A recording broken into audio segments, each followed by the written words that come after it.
Welcome back, ladies and gentlemen, to another episode of Lore of League of Legends. In these next two episodes, we're going to be heading back to Noxus. Not to focus on the Noxians themselves, but two champions who once sided with Noxus on the fields of justice. This episode will be focusing on Rammus, the Armordillo. Enjoy.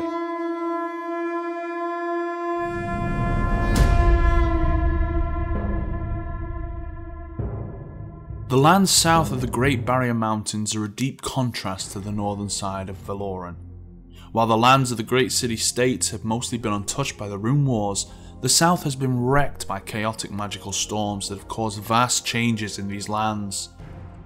They have destroyed civilizations and pushed the lands back under the power of nature's rule. Many abnormal examples of fauna and flora are considered to be normal in those parts, from species that have never been seen before or animals that have gained sentience, to the abnormal growth of the plague jungles. Amongst that wide range of nature's creations, barely any of them inhabit Shurima Desert due to its harsh, hot climate.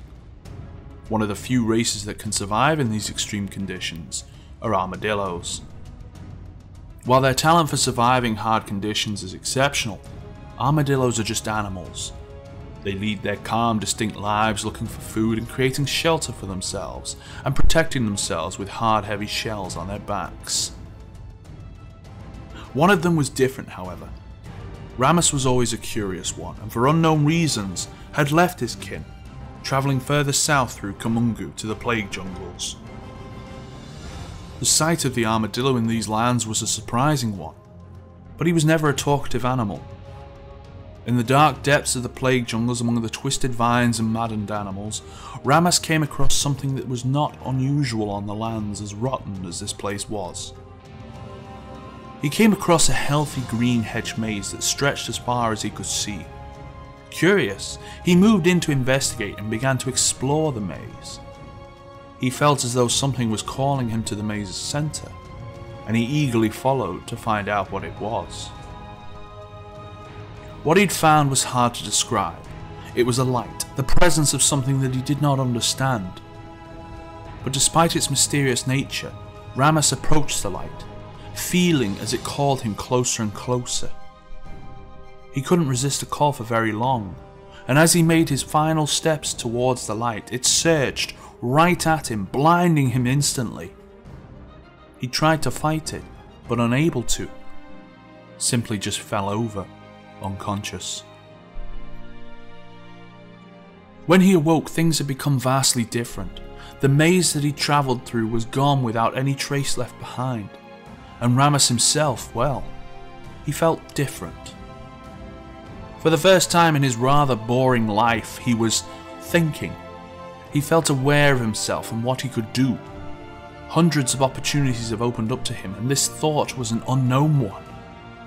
He began to panic, and at the same moment, the earth around him began to shake as a small earthquake that seemed to be centered on Rammus. It took him a few seconds to steady himself, but the earthquake was already gone. Confused and lost, Rammus arose and left the jungle behind him. It was a weird place that he never wanted to visit again. He wanted to find more creatures like him, but every village he visited, in every settlement he ventured, people said that he was the only one they'd ever seen. Rammus has travelled across the lands, but as the odd one, is often scared away with pitchforks or spears of the local soldiers. Such events have inspired him to craft an armour that protects his chest, as his shell does from behind. This has earned him the nickname of Armordillo that he's adapted since then. His travels eventually led him to the Institute of War, which was described to him as a place where all the unusual happens, and it seemed like the kind of place where Rammus would fit. He was quickly invited into the ranks of the League, where he was noticed by representatives of Noxus who admired the Armadillo's strength. Rammus has often sided with the more numerous conflicts, but sometimes he just refuses to do so. His reasons remain unknown, as Rammus is still a creature of very few words.